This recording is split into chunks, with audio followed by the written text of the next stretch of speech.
Unajua kwenye haya maisha bwana, hakunaga tatizo jipya.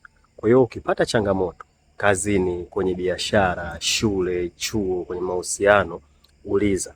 Jitahidi tu uulize kwa watu ambao unaamini kweli wanaweza wakajali na wakatake trouble ya kukupa majibu ambayo yatakusaidia kutatua tatizo lako, kwa sababu kila tatizo, kila changamoto ilishatokea kwenye wakati fulani kwenye maisha. Kwa hiyo matatizo yote, changamoto zote zina majibu. Ni wewe tu kuuliza watu tofauti tofauti, source tofauti tofauti, nenda mtandaoni, fanya tafiti, matatizo yote yana majibu.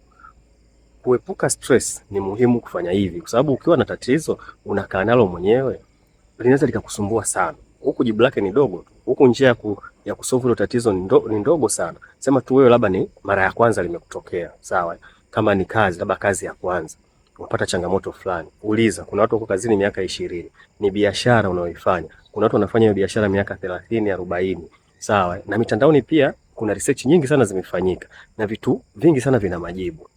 Sawa? Kwa hiyo uliza. Usije ukapata stress, usije ukapata msongo wa mawazo, unapunguza siku za kuishi wakati kila kitu kina majibu yake. Kwa hiyo uliza, fanya tafiti mbalimbali, utapata majibu. Usikae na kitu wewe mwenyewe ndani yako. Hapana.